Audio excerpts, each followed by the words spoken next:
So we always recommend for customers coming on that they start with new software onboarding because of the following reasons, right? So one is it's a natural point of control, right? And it's the quickest route to value, right?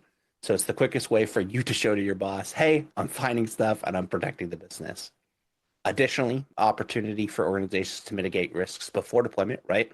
So one of the benefits of our solution is you don't actually need to download the package yourself anymore. You can provide us the download link and we will put it in our own DMZ, do the inspection there, and then provide you back the verdict. That prevents you guys from having to stand up sandboxes, do any of those types of activities. Super important for you guys. So that way it makes it a lot easier, makes it a lot more secure for you as well. Also, it's non-invasive to the business relying on software that's actively in production, right? So for example, it's very hard to go, hey guys, need to do a security assessment on Salesforce. Got to kind of do that during this time window, taking business and dollars away from the organization. So definitely a great entry point to start. So what does this look like in practicality from a flow diagram perspective? So obviously you have a software vendor, they're going to provide you a binary. This could come from anywhere. This could come from AI, this could come from open source catalogs, this could come from a third-party vendor, that major name that you might know of. Basically, they'll typically send it to your security engineering team or your AppSec team for a security assessment. Then, from our perspective, you'll run the security assessment, which takes minutes. Also, plus side, security assessments, some people will say, oh, we have AV that does a scan. Typically, AVs will not scan the entire binary because it's too big, right? So we can support up to files up to 50 gigs right now, which is a lot larger than a lot of mainstream tools. Basically puts out a security assessment, as we kind of mentioned, super detailed. If anybody wants an example of a safe report, please reach out to us. We'll show you one.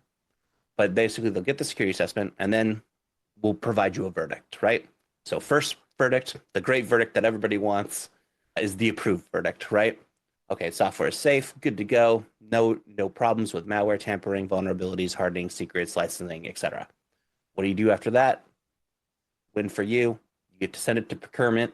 Then they get to both archive the safe report. If you want to hit next a few times for me, they get to archive the report, right? So for audit purposes, for any of those regulatory things that you might have seen earlier. So then you'll have that evidence, right? To say, hey, we're doing our due diligence. We've done our safe reports. We've done the scans on those versions. And then lastly, you get to deploy the software, which is a win for the business. The next verdict that you get, which is not the great situation, is the stop verdict, right? It's found some stuff. Then you're going to have to do some processes, right? So there's some things that you can do. One, you can do compensating controls. So recently, in the news, if you guys are not aware, we announced a technology partnership with ExtraHop. And with that partnership, we're able to do things like do compensating controls with some of the information we provide ExtraHop. So for example, SpectraSure detected a suspicious component in the new SAP application that you just scanned during onboarding.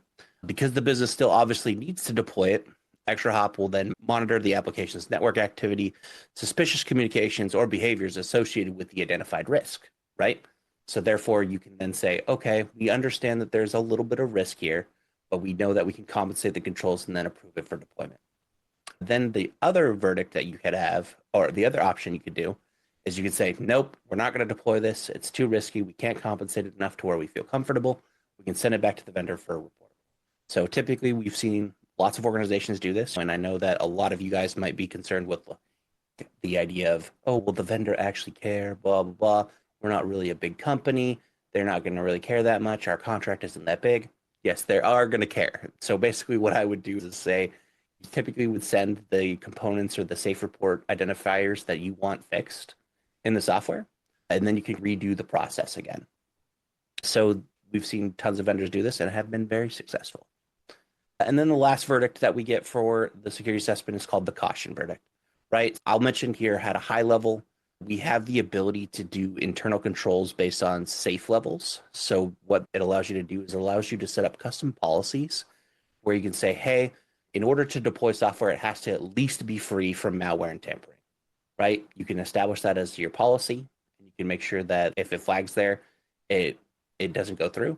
Or you can have it to where maybe there's some things that you can do with compensating controls. You can air gap the solution. You can do some things like that to where you still want to deploy the software. Basically, it just allows you that flexibility to be like, okay, what's actually in here? What are the actual concerns here? And if it's a business critical application, you can still deploy it. Additionally, during this caution stage, if you want to hit next for me, you want to register the risk. So basically, make sure that you've taken note of the risk, that you flagged it, and you go, okay, you know what? The business application is still very important for us to use. We need to use it, but we registered the risk and we know that it's there. And then you can deploy it. So obviously, that was the high level flow of what the process looks like. But what this looks like in practicality, as for example, this is the ServiceNow integration workflow. Basically, how it works is a software request is created by the end user. For example, Jim in accounting wants XYZ piece of software he found on the internet to dictate notes or whatever, right? They can submit a download link into ServiceNow.